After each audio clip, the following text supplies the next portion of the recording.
সুইসাইডকারী জানাজা হবে কি হবে না, এবং সুইসাইডকারী কে ওটাকে দেখতে হবে। কোনো অমুসলিম হিন্দু দাদা যদি বিসমিল্লাহ বলে যদি জবাই করে তাহলে খাওয়া যাবে কি যাবে না?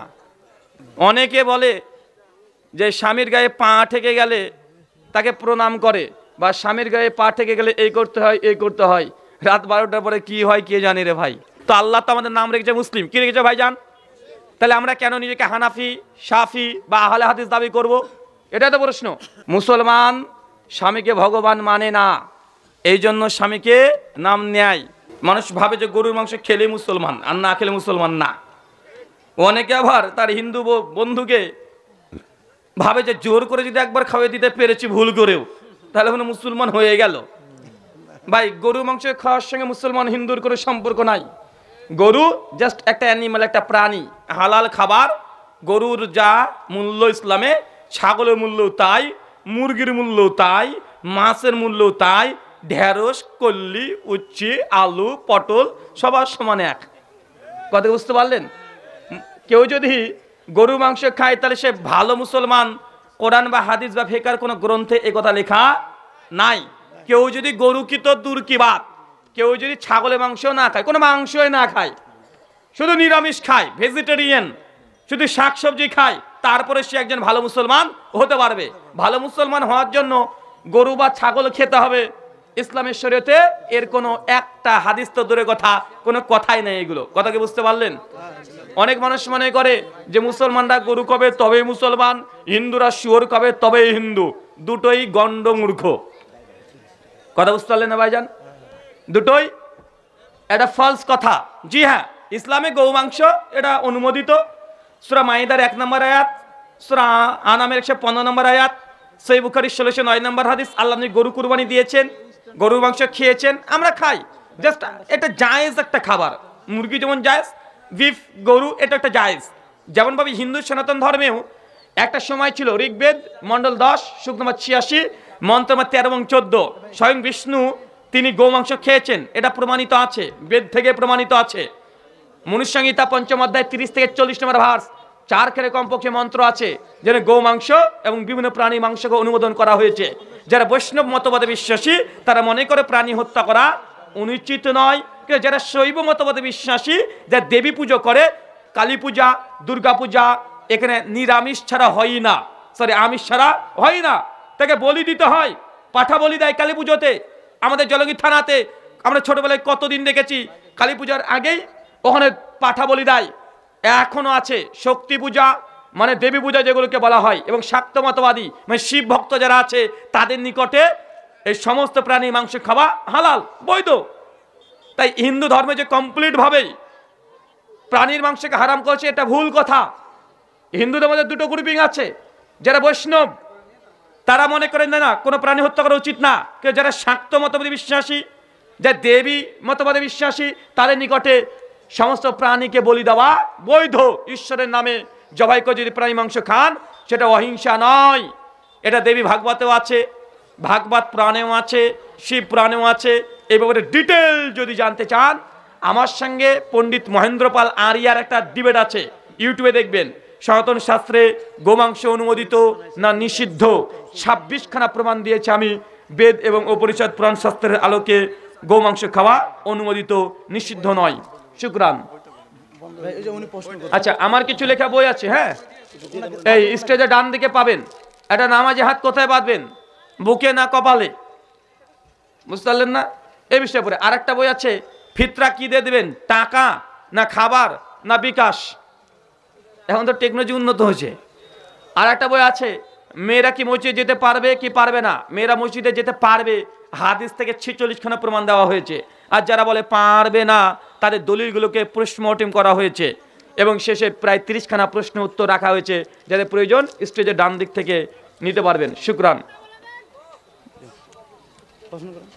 আসসালামু আলাইকুম ওয়া রাহমাতুল্লাহি ওয়া বারাকাতুহু। ওয়ালাইকুম আসসালাম ওয়া রাহমাতুল্লাহি ওয়া বারাকাতুহু। এটা মুহতারাম, একটি বিষয় জানার বিষয় আছে, সেটি হলো প্রতিটি কাজের শুরুতে বিসমিল্লাহ পড়া কি? বিসমিল্লাহ পড়া কি না, প্রত্যেক কাজের নির্ভর করবে। যেমন কোরআন মাজিদ পড়া, আউযুবিল্লাহ বিসমিল্লাহ পড়া ইমাম শাফির নিকটে ওয়াজিব। বিভিন্ন ফিকাতে বিভিন্ন মতামত এসেছে। এখন অজু করার সময় তো বিসমিল্লাহ বলতে হবে কি হবে না? ফিকহে হানাফির মত অনুযায়ী বাহরুর রাইক 13 নম্বর পৃষ্ঠায় কিতাবুত তাহারাতে লিখেছে বিসমিল্লাহ বলার জরুরত নাই, নিয়াত থাকলেই হয়ে যাবে। এখন প্রত্যেক কাজে আমভাবে কোনো ফতোয়া নাই, এটা মুস্তাহাব, সব কাজে আপনি বলতে পারবেন। মুস্তাহাব। জি, প্রতিটি কাজের শুরুতে বিসমিল্লাহ পড়া মুস্তাহাব। আম হুকুম, কিছু কিছু জায়গায় খাস হতে পারে, যেমন কোরআন পাঠ করার সময় আফজুল্লাহ বিসমিল্লাহ বলা ওয়াজিব বা ফরজ। একটা হচ্ছে আম, একটা খাস, বুঝতে পারলেন কি? যে কোনো ভালো কাজ করবেন সেই সময় তো আপনি বিসমিল্লাহ বলবেন, এটা আম হুকুম উমুম। আর কিছু কিছু সময় খাস হয়ে যেতে পারে কোনো আমলের ক্ষেত্রে। এই ব্যাপারে কোন হাদিসটি বর্ণিত রয়েছে? কোনটা? যেমন কুল্লু আমরিন যিবালিন লাম ইবদা বিসমিল্লাহি ফাহুয়া আবতার। জি, বিসমিল্লাহ সম্পর্কে এই হাদিসটি বর্ণিত, যে এই হাদিসটি কি সহিহ না যায়িফ? অর্থাৎ আমরা জানতে পারলাম প্রতিটি কাজের শুরুতে বিসমিল্লাহ পড়া সুন্নাত অথবা মুস্তাহাব। কোন ক্ষেত্রে সুন্নাত, কোন ক্ষেত্রে মুস্তাহাব হবে। জি। সুতরাং যেহেতু সুন্নাত অথবা মুস্তাহাব, এই ক্ষেত্রে কোন হাদিস দ্বারা এই বিষয়টা প্রমাণিত? কোন হাদিস দ্বারা এই কথাটা প্রমাণিত আমাকে একটু দেখতে হবে। তাহলে যদি হাদিস নাম্বার সরাসরি চান একটু দেখতে হবে, তাহলে পাওয়া যাবে।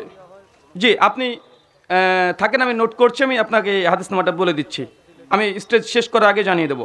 আচ্ছা, আপনার প্রশ্ন করার উদ্দেশ্য কি? এখন মূল কথা হচ্ছে এটা দুটো দলিল, একটা আক্কেলি জবাব। প্রত্যেক কাজে পূর্বে বিসমিল্লাহ বলতে হবে, এটা মুসলিম উম্মার ইজমা দ্বারা প্রমাণিত আছে। ইজমার সঙ্গে একটা দলিল পেয়ে গেছেন হাদিস দ্বারা দলিল আছে না? ইজমা একটা দলিল, হাদিস দ্বারা দলিল আছে, ইজমাও তো দলিল। ইজমা দলিল অবশ্যই। তো দলিল তো দিয়ে দিলাম, আমি হাদিস আপনার দ্বারা- সমাধান দরকার তো নাকি? না, আমার হাদিস দ্বারা- আচ্ছা, উদ্দেশ্য কি বলেন? আমার উদ্দেশ্য হলো যে হাদিস শরীফে বর্ণিত আছে কুল্লু আমরিন যিবালিন লাম ইবদা বিসমিল্লাহি ফাহুয়া আবতার, অর্থাৎ প্রত্যেক কাজের শুরুতে বিসমিল্লাহ পড়া। জি জি সুতরাং এর দ্বারা বোঝা যাচ্ছে যে বিসমিল্লাহ পড়া সুন্নাত অথবা মুস্তাহাব। জি। ইমাম বুখারী রাহমাতুল্লাহি আলাইহি, এখন আমার কথা আছে বিসমিল্লাহ পড়া যে হাদিসগুলো আছে, বিসমিল্লাহ পড়া যত হাদিস, আপনি যে হাদিসটা বলেন, হাদিসটা কোথাকার হাদিস? এই হাদিসটা হলো কি কোন গ্রন্থের? সুনানের কিতাবে নাই, কিন্তু অন্যান্য হাদিসে, কোন গ্রন্থে আছে? আপনি তো হাদিস বললেন, এবারও তো বললেন, কোন গ্রন্থের? হাদিসের অন্যান্য মধ্যে অবশ্যই রয়েছে। কোথায় আছে? আপনি তো হাদিস বললেন, রেফারেন্স দিয়েছেন না আপনি? এবারে হাদিস বলেছি। এই স্টেজ থেকে কথা বলবেন না। আপনি যে বললেন হাদিসটা, এই হাদিসটা তো আপনি ইবারত পড়েছেন, কোন গ্রন্থে আছে? কোথায় আছে বলেন? হাদিসের কিতাবে রয়েছে, হাদিসের মুসান্নাফ আবি শাইবার মধ্যে আছে। মুসান্নাফ ইবনে আবি শাইবা, বলেন হাদিস কি? এই হাদিস কি মানে তাহকিক কি পেয়েছেন? যে পেয়েছেন? যে আমি হাদিস পেয়েছি, এখন আমি জানতে চাচ্ছি বিসমিল্লাহ সম্পর্কে যে হাদিসগুলো রয়েছে, এই হাদিসগুলো সহিহ না যায়িফ? না, একটা হাসান পর যে হাদিস আছে এটা স্পষ্ট প্রমাণিত আছে। এখন স্পষ্ট যদি মানে রেফারেন্স চান, হাদিসের সনদ তাহাকিক সহ দেওয়া যাবে, তবে একটু সময় লাগবে, এ আর কি। হাসান না। পর্যায়ে আছে। হ্যাঁ, হাসান পর্যায়ের আছে, এটা নিশ্চিত থাকেন। সহিহ না যায়িফ? হাসান পর্যায়ের, হাসান কিসের অন্তর্ভুক্ত? সহিহর অন্তর্ভুক্ত। তাহলে হলো। সহিহর অন্তর্ভুক্ত। জি, তাহলে আপনি বোঝাচ্ছেন যে এই হাদিসটা আছে কি বিসমিল্লাহ সম্পর্কে যে হাদিসগুলো আছে সহিহর অন্তর্ভুক্ত। জি। এই সহিহ যে অন্তর্ভুক্ত, এই ব্যাপারে আপনি বুখারী অথবা মুসলিমের কি দলিল দেন? বুখারী মুসলিম থেকে ভাই, আপনি যে দলিলটা দিয়েছেন ওটাই হাদিসটা হাসান সহি, ওটাকে যদি প্রমাণ করেন। না, আমি তো বলি না যে হাদিস। ভাই, আপনি তো একটা হাদিস পড়েছেন, দেখেন ভাই, আপনারা কেউ কথা বলেন না। আপনি একটা হাদিস বলেছেন, কি বলেছি? আচ্ছা, এই হাদিসটা হাসান না সহি না জয়ীফ? আমার আমার জানা মতে আমরা যতদূর পড়ছি এই হাদিসটা জয়ীফ। আচ্ছা, কেন জয়ীফ? কারণ বলেন। আমরা যতদূর জানছি এই হাদিসটা জয়ীফ। জয়ীফ হওয়ার কারণ তো বলতে হবে ভাই। অবশ্যই জয়ীফ। আচ্ছা, কোন মুহাদ্দিস জয়ীফ বলেছে? কারণ না বলে মুহাদ্দিসের নাম বলেন। না, কারণ বলতে চাচ্ছি না আমি জয়ীফ। কারণ বলতে যাচ্ছি না, না কোন মুহাদ্দিস জয়ীফ বলেছে? আপনি জয়ীফ বলে তো জয়ীফ হবে না। কে বলেছে বলেন? কিতাবের মধ্যে জয়ীফ এসেছে। আরে ভাই, ওটার মুহাক্কিক কে? মুসান্নাফ ইবনে আবি শাইবা রিওয়ায়াত পড়েছেন বললেন, মুসান্নাফের মুহাক্কিক কে? আবি শাইবার মুহাক্কিক কে? নাম কি? উনি নিজেই তো। ভাই, মুসান্নাফ ইমাম ইবনু আবি শাইবা আল মুতাফফা 235 হিজরি, আবু বকর ইবনে আবি শাইবা রাহিমাহুল্লাহ, তিনি কোন হাদিসের সনদ মতো নিয়ে আসার পর তিনি হুকুম লাগাননি। ইনার মুহাক্কিক আছে, 4টা মুহাক্কিক আছে মুসান্নাফের। এখন কোন মুহাক্কিক বলেছে এটা জয়ীফ বলেন? আমি বলতে চাচ্ছি যে এই হাদিসটা জয়ীফ। আরে ভাই, দলিল দেবেন তো? এটা তো আপনি দাবি করলেন। আলে বাইয়িনাতু আল মুদ্দাই, যে দাবি করবে নবী বলছেন তাকে দলিল পেশ করতে হবে।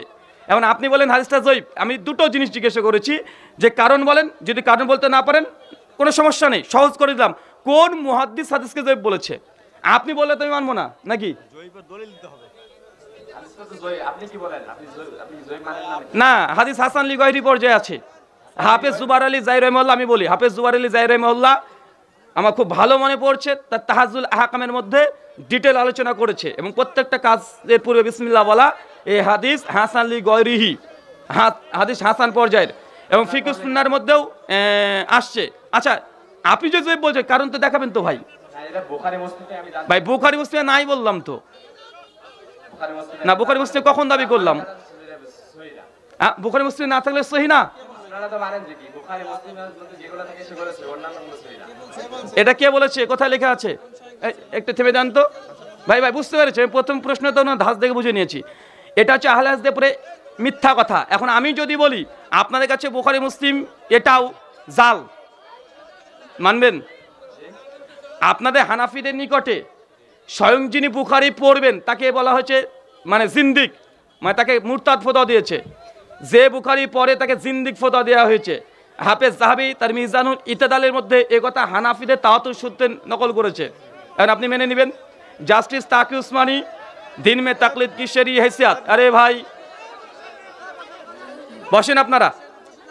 জাস্টিস তাকি উসমানী তিনি বলছেন যে আমাদের হানাফি ইমাম আবু হানিফার মাযহাবের বিরুদ্ধে যদি কোনো সহিহ হাদিসে চলে আসে তারপরে সেই সহিহ হাদিসকে মানা যাবে না, ইমাম আবু হানিফার কথাকে প্রাধান্য দিতে হবে।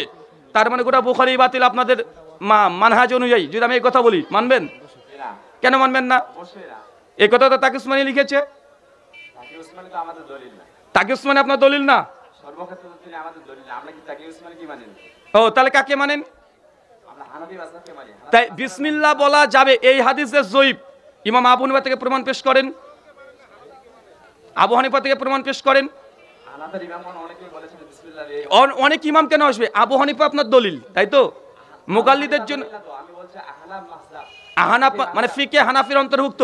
তাকি উসমানীকে বলা হয় বর্তমান যুগের শাইখুল হাদিস, মুস্তাহিদে মুতলাক তাকে উপাধি দেওয়া হয়েছে পাকিস্তান থেকে। জাস্টিস তাকি উসমানী, আমার চেয়ে আপনি বেশি জানেন না। তার দরসে তিরমিজি সহ তাকি উসমানী বর্তমান হানাফিদের মুস্তাহিদে মুতলাক পর্যন্ত বলা হয়েছে। মুস্তাহিদে মুতলাক মানে বুঝেন? তাহলে তিনি যে মুস্তাহিদে মুতলাক হয় তার কথা আপনি মানবেন না, আপনার কথা আমি মানতে যাবো কেন?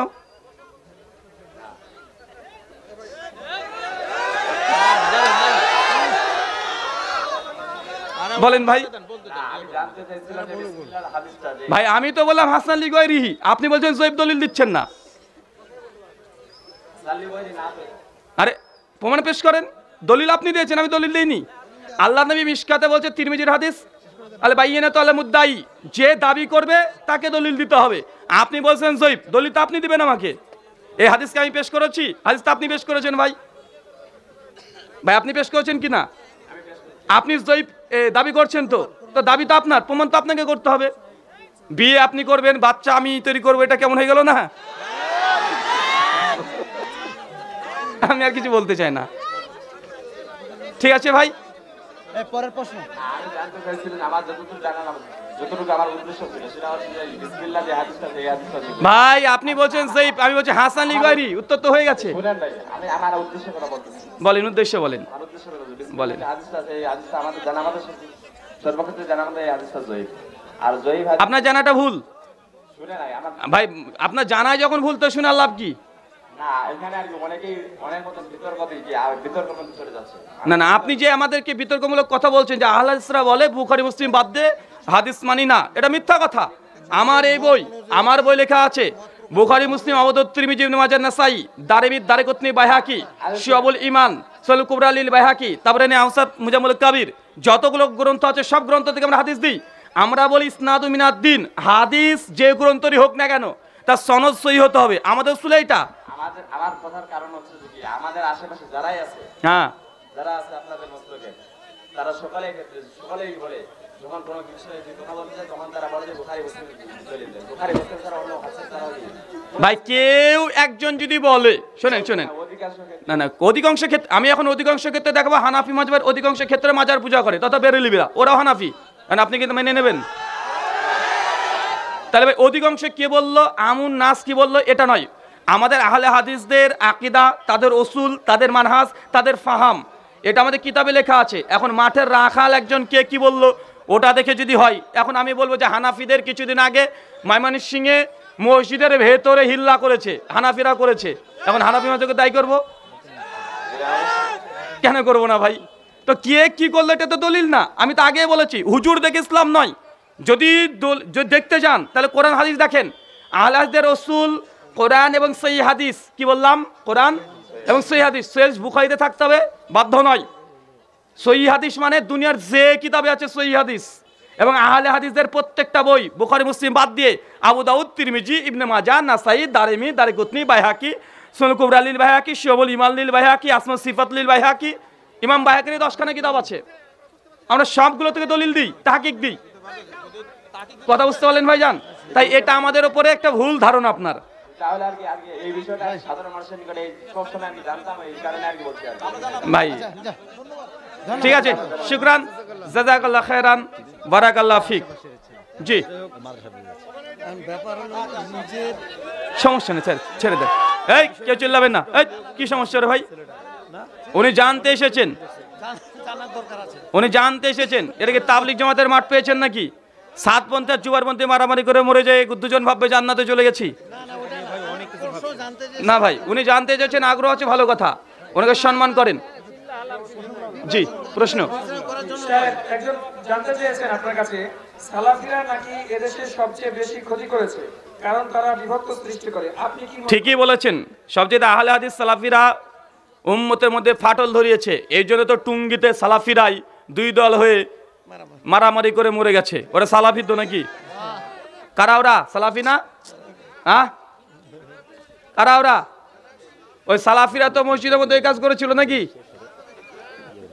তাহলে দোষ করেন সালাফিদের দোষ রে ভাই। আরে মারামারি করছেন দল নিয়ে আপনারাই। আলহাজকে দেখান যে কোথায় মারামারি করেছে, আলহাজকে দেখান কোথায় মসজিদে আক্রমণ করেছে, আলহাজকে দেখান কোথায় আহলের মসজিদ থেকে কোনো হানাফিকে বের করে দিয়েছে। আপনাকে কয়েক হাজার মসজিদ দেখাবো হানাফিরা আহলে হাদিস ছেলেদেরকে জোরে আমিন 8 টাকা তারাবির জন্য মসজিদ থেকে বের করে দিয়েছে। আহলে হাদিসরা হানাফিদেরকে জুমার দিনে খুতবা দিতে দেয়। ভাই বলেন তো, খন্দকার আব্দুল্লাহ জাহাঙ্গীর স্যার কুষ্টিয়া, উনি কি আহলে হাদিস না হানাফি ছিলেন? হানাফি। তো তার বই আহলেসরা পড়ে কি পড়ে না? পড়ে না? পড়ে। তো আহলেসকে তিনি হানাফি হই, তারপরে আহলেসকে সম্মান করে। আহলেসের ওয়াজ মাহফিল তিনি আসতেন, আসতেন কি আসতেন না? আসতেন।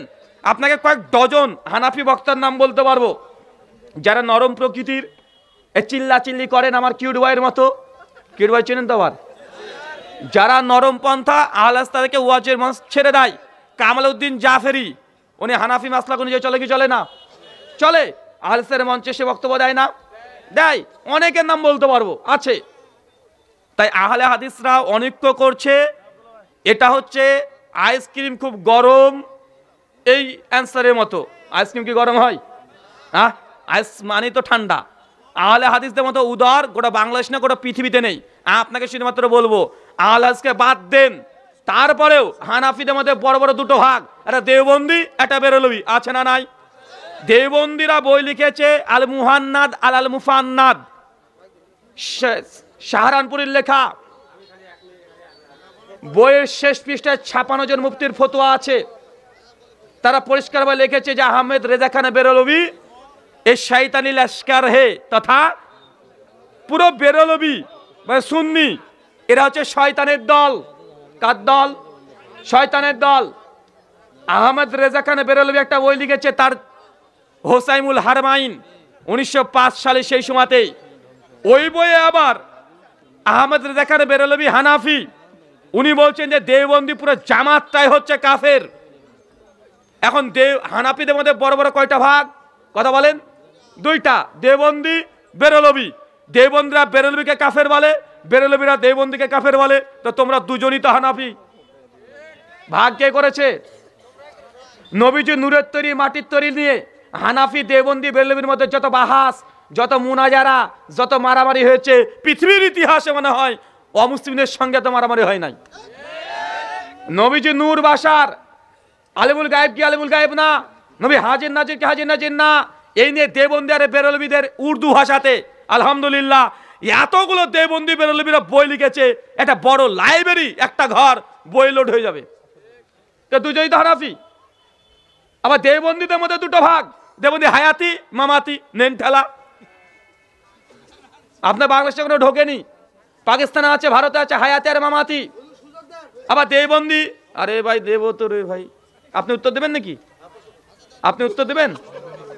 ও আমি ভাবছি আপনি উত্তর দেওয়ার জন্য সুযোগ চাচ্ছেন।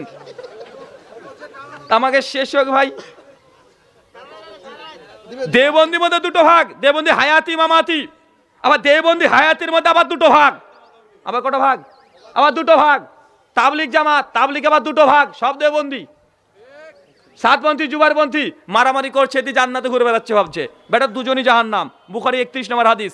একজন মুসলমানকে যদি হত্যা করে, তো যে হত্যা হয়েছে মরে গেছে ও জাহান্নাম, আর যে বেঁচে আছে এখনো মেরে দিয়েছে ও জাহান্নামে যাবে, যে তওবা না করে। কথা বুঝতে পারলেন? ও যাবে। এখন যে হত্যা হয়েছে, নবীকে বলছে ইয়া রাসূলুল্লাহ যে হত্যা হয়ে গেছে সে কোনো জাহান্নামে যাবে, ও তো মাজলুম মারা গেছে। নবী বলছে যে না, ও তার ভাইকে অস্ত্র ধারণ করেছে, সে পারেনি তার জন্য মরে গেছে, সুযোগ পেলে ও মেরে দিত। কথা বুঝতে পারলেন না? সহিহ বুখারী কিতাবুল ঈমানের 31 নম্বর হাদিস, দুজনই জাহান্নামে। শুধু হানাফিদের মধ্যে বাংলাদেশে 50 খানা ভাগ আছে। হানাফি কি বলবো,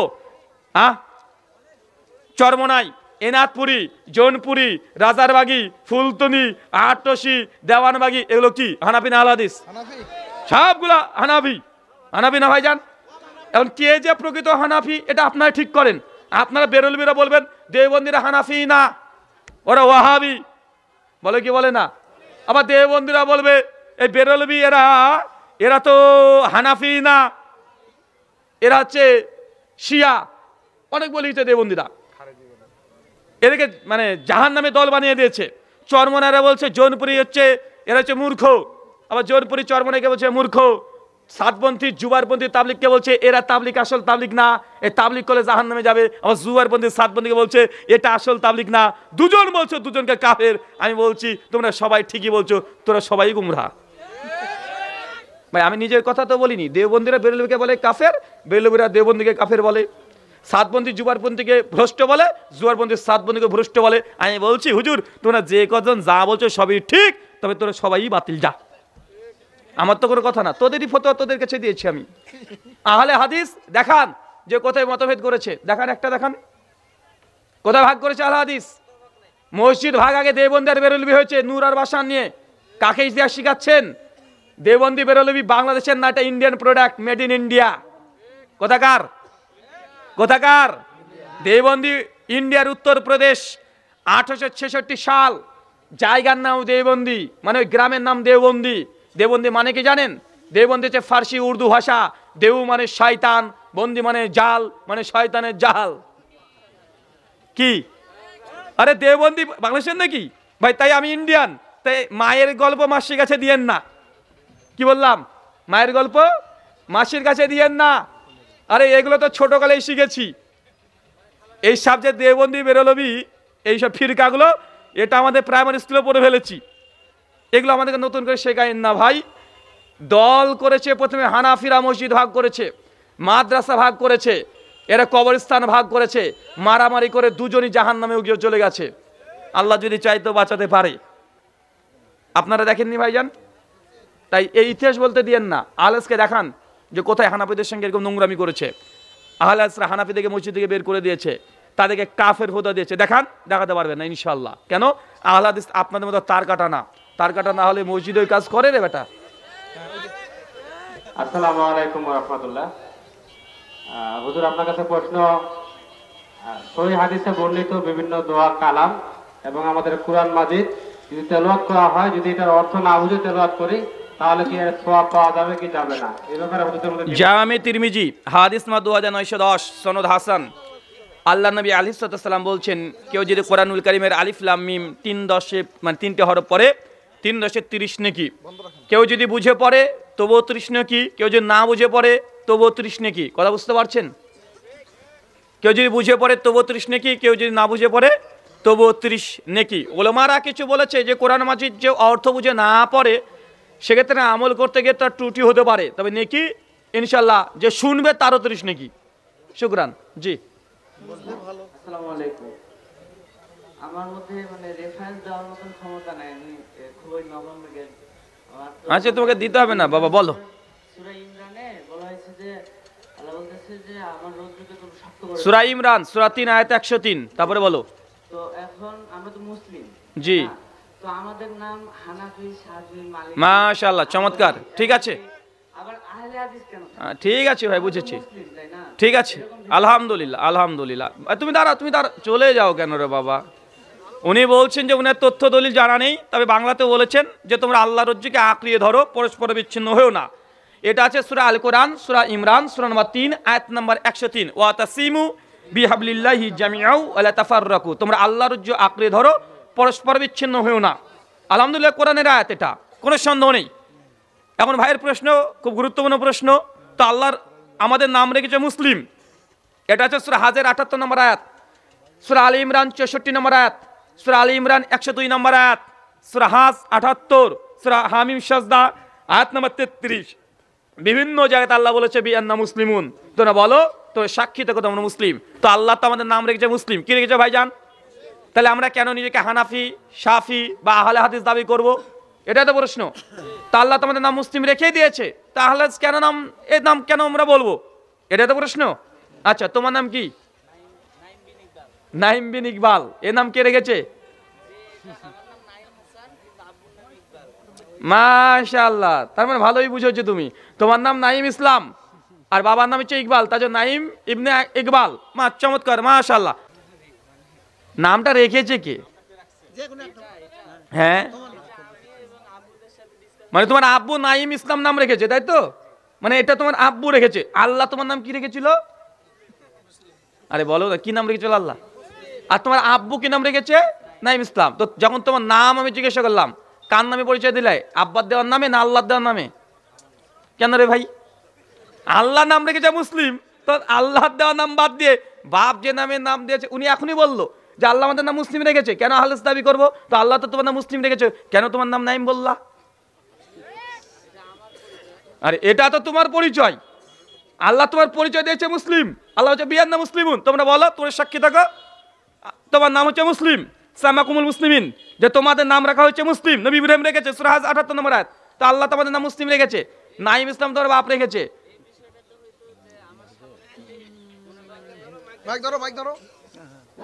আমার সামনে যদি খ্রিস্টান, বৌদ্ধ, হিন্দু এবং আমি থাকতাম, তখন যদি আমাকে বলতো যে তুমি কি অথবা তোমার নাম কি, তো মানে ধর্মভেদে যদি বলতো, তাহলে আমি বলতাম যে মানে হিন্দু খ্রিস্টান নাস্তিক যদি বলতো তোমার ধর্ম কি, তখন তুমি বলতা মুসলিম, তাই তো? তো আমাদেরকে যখন হিন্দু খ্রিস্টান বৌদ্ধ নাস্তিক ইহুদি খ্রিস্টান যখন জিজ্ঞাসা করে আপনার ধর্ম কি, আমরা মুসলিমই বলি, আমরা আহলে হাদিস বলি না। আমরা আহলে হাদিস বলি নাকি? আর কেউ সেই সময় যদি কেউ বলে, একজন হিন্দু প্রশ্ন করছে, ভাই তোমারা মাযহাব কিয়া হে, তোমারা ধর্ম কিয়া হে, যদি প্রশ্ন করে আমাদেরকে হিন্দি, উর্দু, বাংলা যাই বলুক না কেন, ওই সময় আমরা বলি যে আমাদের ধর্ম হচ্ছে আমরা ইসলাম ধর্মের অনুসারী। আমরা তখন বলি নাকি আমরা আহলে হাদিস বা হানাফি? কেউ বলে দুনিয়াতে না। আর যে বলে কোনো অমুসলিমের কাছে যাবে হানাফি বা আমি আহলে হাদিস, তাহলে ওই ব্যক্তির যে উত্তর দিচ্ছে তার কোনো দোষ নেই, ওকে পাবনায় পাঠান দ্রুত। জি, শেষ।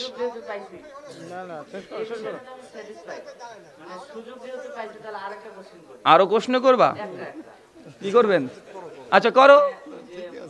ওয়াক্ত মসজিদ আর জামে মসজিদ, তো মানে দেখা যাচ্ছে যে বাসার কাছে ওয়াক্ত মসজিদ আছে, কিন্তু ওই ওয়াক্ত মসজিদ যদি আমি জুমা মসজিদে যদি মানে ওয়াক্তের যে কোনো নামাজ পড়তে যাই, তাহলে কি ওটা কি ওই মসজিদের হককে বাতিল করা হলো? মানে না, ওয়াক্তীয় মসজিদ, জুমা মসজিদ, যে নামাজ মসজিদ তোমার কাছে, যেটার আজান শুনে তুমি যাবে সে মসজিদে ঢুকে পড়ে, কোনো সমস্যা নেই, এবং নেকিরও কোনো পরিবর্তন নেই। জি, আমার বাড়ির কাছেটাকে যে অতিক্রম করে আমি তুই যেতে পারো, দুনিয়ার আরো 10টা মসজিদে যেতে পারো, কোনো সমস্যা নেই। যে মসজিদে দেখবে তাও চেষ্টা করবে, যে মসজিদে ইমাম অনেক বড় পরেশগার, তার মসজিদে যাওয়ার চেষ্টা করবে। কি রে ভাই? কথা হচ্ছে এটা কিন্তু বিতর্ক সবার কথা নয়। আর হাদিস আর কোরআনের একটা মজলিস, ওর বক্তব্য দিবেন নাকি? সঠিক না, সঠিক জিনিসটা তথ্য উদ্ঘাটন করা। তাই সাহস পায় না, কি যে কইম, কি যে রাখুন, কি যে মুখের কি কয়, এই কথা বহু লোক কিন্তু দ্বিধাদ্বন্দ্বে আছে। আচ্ছা আচ্ছা, আমার প্রশ্ন হচ্ছে, আমি একজন সাধারণ জেল কন্ডিশন মানুষ, মানে কলেজ পড়া মানুষ, আমি ইসলাম মানে শুধু হাদিস পড়েছি 2-4টা, ইসলামের শাস্ত্র। আমার কথা হচ্ছে অজানা জিনিসকে জেনে নেওয়া। তো আমার অজানা জিনিস 3টা। একটা হলো সুইসাইডিং মানুষের জানাজা সোয়েবসের মধ্যে কি বলে? মানুষ যে সুইসাইড করেছে, যে তার জানাজা নামাজ আমাদের ঠিক আছে। আনকাম্য। আর ভাই এত লম্বা করতে না, প্রশ্ন 1-2 বাক্য, আরেকটা প্রশ্ন, আগে একটা শেষ। আমি বলে দিই। আরেকটা কথা হচ্ছে, এই যে আমাদের গ্রামগঞ্জে অনেক মহিলা থাকে আর বিভিন্ন সমিতি আছে, তো হিন্দু মায়েরা তার স্বামীর নাম বলে না আর মুসলমান হরণাই বলে, এর তাৎপর্য ব্যাখ্যা বর্ণনা করতে হবে। মুসলিমরা কি বলে? স্বামীর নাম বলে দেয়। ও আচ্ছা আচ্ছা, ঠিক আছে, রাখেন। আর একটা প্রশ্ন, আরে আরে শুনেন, আমি জানতে চাচ্ছি কি জানেন? আরে ভাই, আগে আমি মাথায় তো ভুলে যাবো তো রে ভাই। তিনটা প্রশ্ন করে আমি দুটো প্রশ্ন চাই। আরে কি শুরু করলেন? এটাকে বলার ভাষা নাকি আপনার? একটা বলে আবার নিজে বক্তৃতা দিয়ে শুরু করলেন। জানেন তো, আরেকটা আচ্ছা এটা হোক, এটা হোক। বলতে দেন তো, বলতে দেন। বলেন বলেন। ছাড়বে না। আমার কথা হচ্ছে, আমি যেগুলো বলবো এটা নোট করবেন, আর এই নোটটা আমাদের সবার চাইতে হবে।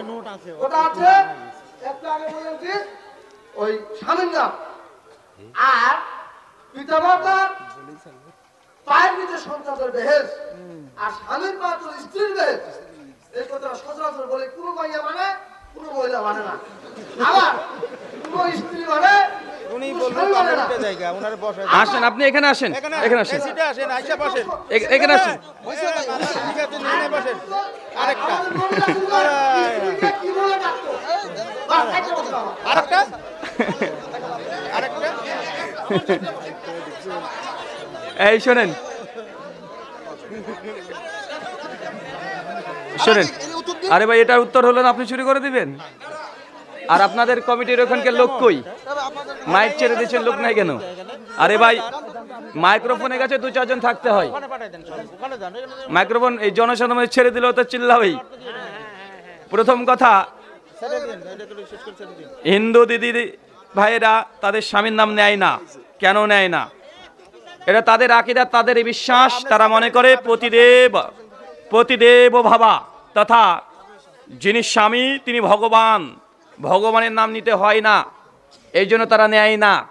মুসলমান স্বামীকে ভগবান মানে না, এই জন্য স্বামীকে নাম নেয়।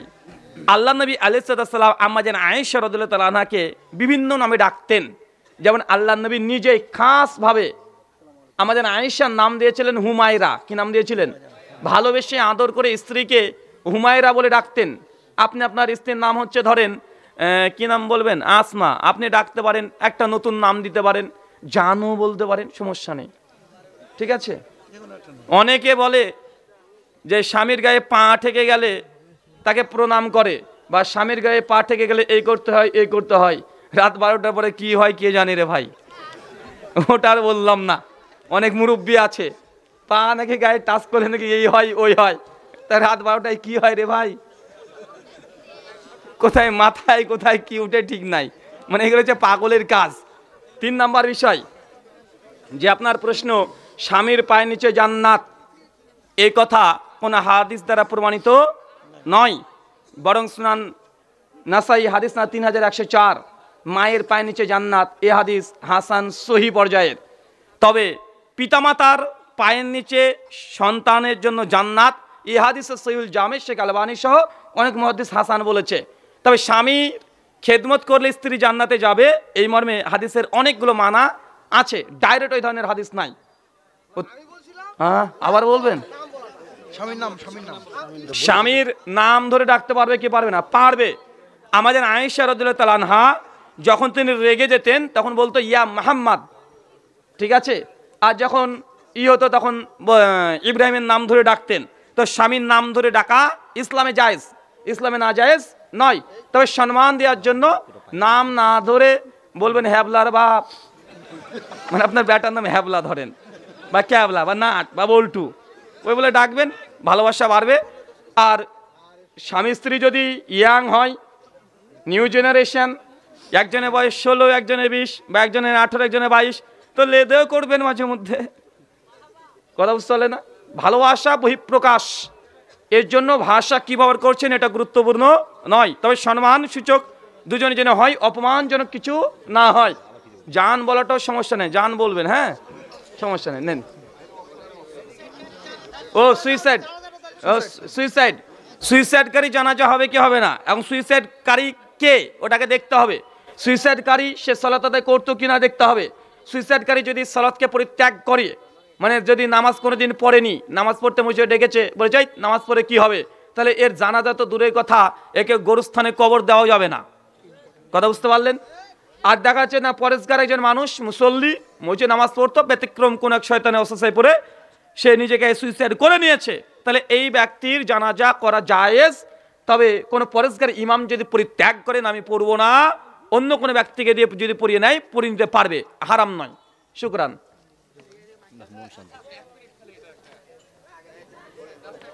এখানে অনেকে করছে, একটু খালি দাঁড়ান। একজন প্রশ্ন করেছে, হিন্দু কোনো লোক যদি বিসমিল্লাহ বলে কোনো কিছু জবাই করে সেটা কি খাওয়া যাবে? কোনো অমুসলিম হিন্দু দাদা যদি বিসমিল্লাহ বলে যদি জবাই করে তাহলে খাওয়া যাবে কি যাবে না? না, যাবে না। যারা আহলে কিতাবের অন্তর্ভুক্ত তারা যদি বলে তাহলে হবে, যেমন ইহুদি এন্ড খ্রিশ্চান যারা আহলে কিতাবের অন্তর্ভুক্ত, সূরা মাইদার 5 নম্বর আয়াত। এ বিষয়ে ইমাম হাজম আল মুহাল্লার মধ্যে ইজমা নকল করেছে, মুশরিকরা যদি আল্লাহর নাম নিয়ে জবাই করে তবু খাওয়া যাবে না। তবে হ্যাঁ, অমুসলিমরা যদি মাছ, ডিম, শাক, সবজি, পরোটা, দুনিয়ার সমস্ত খাবার তারা যদি রান্না করে একজন মুসলমান খেতে পারবে, শুধু মাংসটা খেতে পারবে না। কথা বুঝতে পারছেন? সব পারবে, শুধু মাংস খেতে পারবে না। এমনকি হিন্দুরাও মুসলমানের জবাইকৃত মাংস খাওয়া তাদের উচিত না। তাদের মনুসংহিতা 5ম অধ্যায় 35 নম্বর শ্লোক অনুযায়ী প্রভুপাদ তার ভাগবতের ব্যাখ্যা করতে গিয়ে লিখেছে, শ্রীকৃষ্ণের নাম ব্যতীত যদি কোনো মাংস যদি কোনো খাবার যদি উৎসর্গ করা হয় সেই খাবার খাওয়াটাই জায়েজ নয়। মুসলমানের ক্ষেত্রেও তাই, আল্লাহর নাম না নিলে সেই খাবার খাওয়া যায় না। সূরা আনাম আয়াত 145। শুকরান। আসসালামু আলাইকুম ওয়া রাহমাতুল্লাহ। কিসের জন্য সাদ সাহেবকে বাতিল বলা হয়? কাদিয়ানীদের কাফের বলা যাবে কিনা? যদি যায় তাহলে সাদ সাহেবকে কেন বাতিল বলা হয় এটা যারা বলে তাদেরকে বলবেন, আমরা দুটোকে বাতিল বলি। কি বলেন তো ভাইজান? দুটোকে বাতিল বলি। সাদকে কেন বাতিল বলে এটা জুবাইর বোন থেকে জিজ্ঞাসা করে নেবেন, আমার কিউট ভাইকে জিজ্ঞাসা করে নেবেন, ঠিক আছে? উনি বলতে পারবেন ভালো, কারণ উনারে বাতিল বলে। দুটোই হানাফি, ভাই ভাই মারামারি, মাঝখান থেকে বাইরে থেকে আমার কথা বলার দরকার নেই। আর দুই একটা কি বললেন তখন, কাদিয়ানীকে কাফের বলা যাবে কি যাবে না? বলতেই হবে। না বললে আপনি যদি সন্দেহ করেন যে কাদিয়ানী কাফের না, তাহলে আপনি কাফের খাতায় নাম লিখে ফেলতে হবে। কেন? 1964 সালে গোটা বিশ্বের মুসলমানদের একমত কাদিয়ানীরা কাফের। কারণ রিজন, কাদিয়ানীরা আল্লাহ নবীর পরেও খাতমে নবুয়তকে অস্বীকার করে। গোলাম মির্জা আহমেদ কাদিয়ানী ভারতে একটা পাগলা জন্মগ্রহণ করেছিল, তাকে নবী হিসেবে বিশ্বাস করে। কথা বুঝতে পারলেন না ভাইজান? আল্লাহ নবীর পরে নবীতে বিশ্বাসী, তাহলে কি কাফের হবে না? কি হবে? কাফের। ওরা এটাও বিশ্বাস করে ঈসা আলাইহিস সালাম মারা গেছেন, কাশ্মীরে তার কবর আছে। তো এটা কোনো পাগল বিশ্বাস করবে? সূরা নিসা 158-57 নম্বর আয়াত, ওমা কাতালুহু ওমা সালাবু, ঈসা আলাইহিসসালামকে হত্যাও করে নাই, তাকে ক্রুশে ঝোলায় নাই। কিন্তু কাদিয়ানীরা মনে করে ঈসা নবী মারা গেছে ভারতের কাশ্মীরে, নাকি তার কবর আছে। 3, তারা মনে করে ইমাম মাহাদি চলে এসেছে, আর সেটা হচ্ছে গোলাম মির্জা আহমেদ কাদিয়ানী, ও হচ্ছে ইমাম মাহাদি। আরো নোংরা নোংরা তাদের আকীদা আছে, সমস্ত আকীদাগুলো বাতিল এবং তারা কাফের জন্য যথেষ্ট। শুকরান, জাযাকাল্লাহু খায়রান, বারাকাল্লাহু ফিক, ওয়া মা আলাইনা ইল্লাল বালাগ। আসসালামু আলাইকুম ওয়া রাহমাতুল্লাহি ওয়া বারাকাতুহু।